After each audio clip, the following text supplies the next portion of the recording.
Good morning guys. So today ayun, maaga tayong gumising kasi meron po tayong trabaho mamaya. So ayan, ito po yung lulutuin ko ngayong umaga. So magluto ako ng dalawang noodles kasi tatlo po kaming kakain. Tapos yung dilata, bali baon ko yun sa aking lunch. So ayan, kuha tayo ng tubig and pasigain natin ang butin.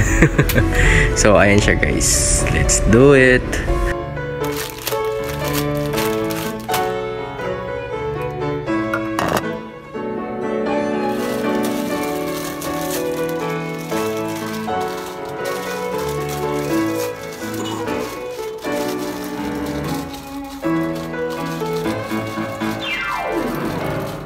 Kapag mag boarding house ka talaga guys, yung madali lang maluto ay yung noodles or dilata like sardinas, beef loaf or carne norte. So yun yung madali lang. Kaya yan yung aking niluluto talaga kapag medyo rush hour na po yung aking oras. Basta guys, rush hour na. So yan lang yung aking lulutuin, yung mga madali lang maluto, diba? Kapag mag boarding house ka talaga, ito lang talaga yung madali mong maluto, yung noodles at saka sardinas guys, no? Marami din nakarelate nito eh. Meron ako diyang nabili kagabi pala, yung sa gilid meron dong gulay.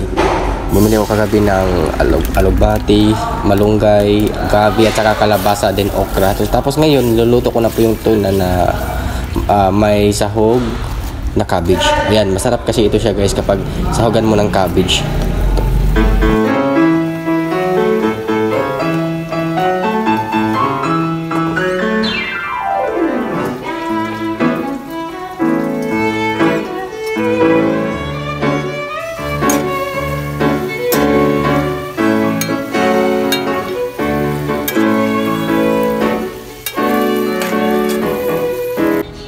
Hi guys, so good morning everyone. So ngayon ay duty ko na po. Mamaya ang alas 9 tapos na kaming kumain. Si Joseph. Ano sa may isuntin mo, Seth?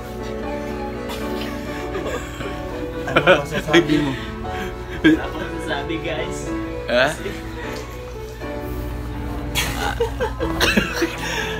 Alam mo, kasantay ko si Twitter mo, Seth. Gusto ko siyang sapakin guys. So, ayan. Nagbaon na ako guys papunta dun sa work. Nagluto ko kanang tuna nga. Lami magluto kanang tuna nga tanga kanang pichay. Kanang pa yung kanang nami dula. Okay na iluto so tuna nga pichay. Guys, magwo-work na si Papa namin guys. Bye-bye, Papa.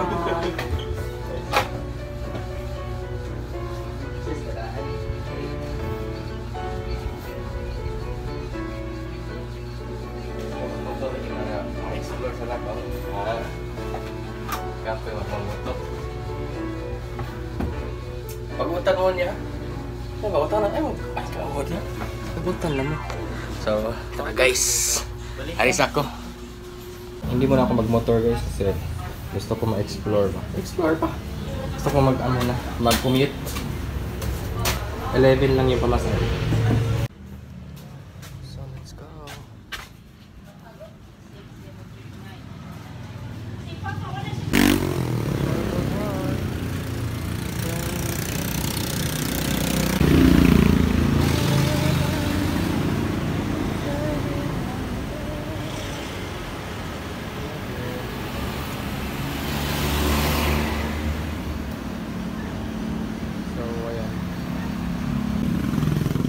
So, nag-aabang muna ako ng multi-cap.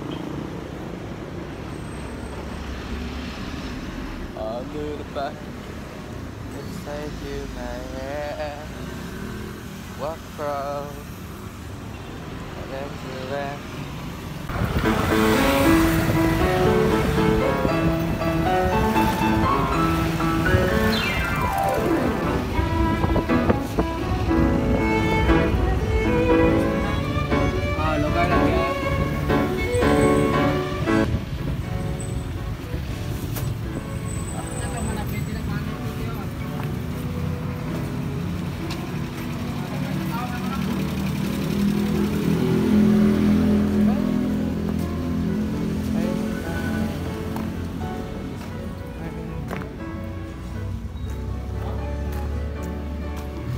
So, yun guys. Andito na ako sa aking trabahuan. Hindi pa kasi ito tapos ito ang yung store. Under construction pa siya.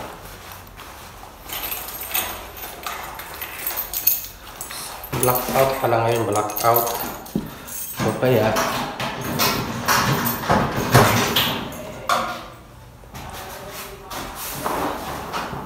ang init.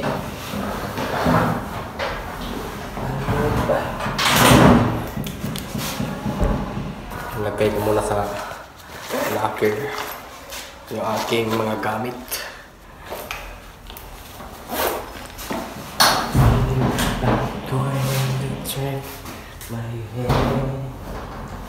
A simple thing I have to know. Yeah. So, punta tayo sa baba.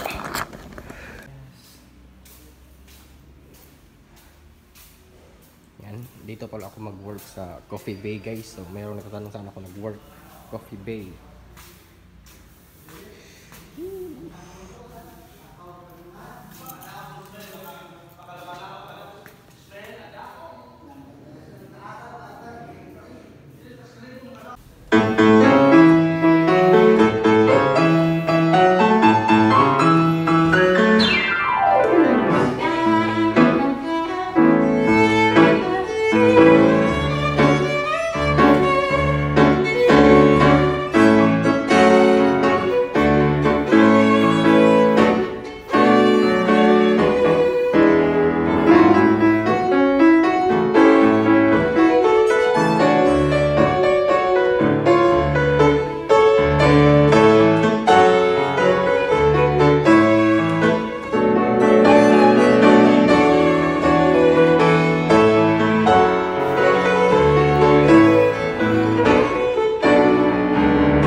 After 8 hours guys, so ayan, pa-out na po kami. Ang oras po ngayon ay alas 6 ng gabi. So ito po yung tanawin dito guys. Ayan, ito po yung Soong Esquina Jail, Soong.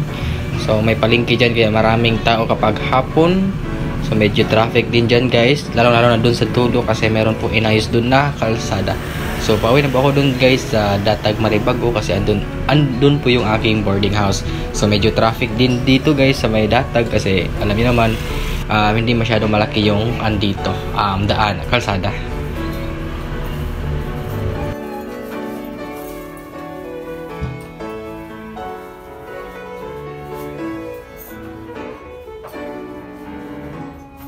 Hi guys. Yan, good evening sa inyong lahat guys. Check ko. Ay, meron daming kanin. Naglungag dahil sila. So yun, kakauwi ko lang guys galing dun sa trabaho. Kasi yung store namin guys, hindi pa kasi siya totally open, under construction pa siya. So kaya papunta lang kami dun sa store upang memorize, then mag-memorize sa mga recipe. So bumili na lang ako ng ulam, itong beef Paris. So sila si Peter at saka si Joseph. Yung duty nila is alas 4 ng hapon hanggang alas 12 ng madaling araw. So kanina sahod kasi nila kahapon. Then kami guys, nagkorpo kami ba. Bibili kami ng bagong ceiling fan kasi yung ceiling fan na ikinabit dito ay hindi yun sa kanila. So kaya nagkorpo kami, bumili kami ng mas malaki para talaga malakas yung hangin sa loob kasi medyo mainit din kasi dito sa boarding house guys. So kaya ayan, bumili sila ng malaking electric fan. Then meron na kaming lamisa, ayan, ito guys, lamisa, then lagayan ng plato. Tapos yung shurak, ayan doon, yung shurak. Ayan. Kasi yung kasamaan ko kasi si Peter, yung kanya sombrero, 'di ba? Nag-vlog ako nung pagbili ng sombrero. Ay, hindi ko pa pala na-upload. Basta guys, ma-upload ko yun, makikita nyo. Nag-vlog kasi ako nung pumunta kami sa Open upang mag-canvas ng mga lamesa, electric fan, tapos shoe rack, at saka chopping board. Kaya ayun, pumunta kami sa Ukay-Ukay upang pipili daw siya ng sombrero. Kasi yung sombrero doon sa Ukay-Ukay guys ay nakakahalaga lang ng 100 pesos tapos original na siya. So kaya ayun, nung nilabhan niya dito, then sinampay sa labas tapos nawala. Ninakaw guys. So kaya nag-decide kaming bibili kami ng syurak para hindi na mailagay namin sa labas yung mga sapatos namin or di kaya tsinelas. So kaya ayun, nakabili na kami. Then ayun, nagluto pala ako ng guys. Nagprito ko ng ito yung anong tawag nito, tuyo bulino. Maalat siya, siyempre tuyo maalat talaga guys, pero masarap. May sabaw naman ko doon, may sabaw ako doon na noodles. So kagabi kasi naggulay din ako guys, saka nung nakaraang araw naggulay din ako.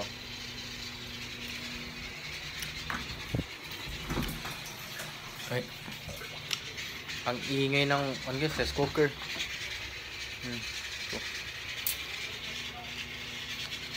Bumili ba din sila ng salamin pala? Bumili din sila ng salamin.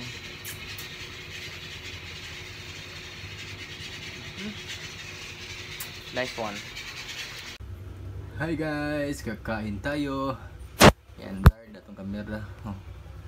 Meron tayong rice, yung tuyo, yan yung noodles. Ayan, ako lang mag-isang kumain guys. Kasi nag-duty na sila guys. Yung sa akin kasi ngayon ay umaga yung duty, alas 9. Tapos yung sa kanila ay alas 4 lang hapon. So kaya pag uwi ko dito wala na sila dito guys. Kaya ako lang mag-isang kakain sa panghapunan. Pero sa next naman guys, sa October yung duty ko ay gabi, alas 4 hanggang alas 1. So meron kaming 1 hour break, kaya 1. Kung wala kaming 1 hour break, so alas 12 lang sana yun. Pero meron 1 hour break, so 1 yung namin out. Yan. Medyo malapit-lapit lang naman guys yung boarding house ko papunta sa trabaho. Siguro kung magmotor ako nasa 10 minutes or hindi aabutin ng 10 minutes, kasi kanina nagsakay ako ng multicab guys, wala naman yung traffic. Dito kasi hindi masyadong ma-traffic, no? So galing ako dito sa boarding house mga 8:10, tapos nakaraking ako doon is 8:20 something ganun. So kaya hindi masyadong ma-traffic. Kain tayo guys.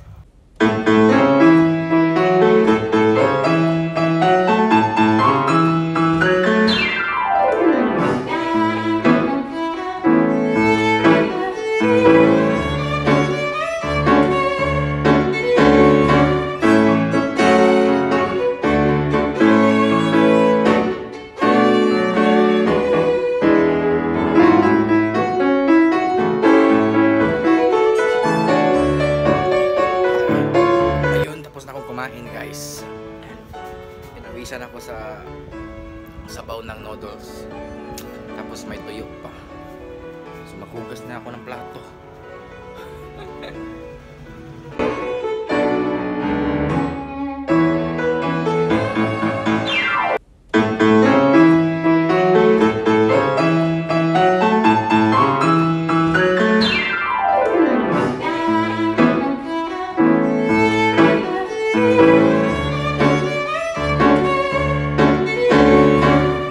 Guys, finally I'm done paghugas ng plato.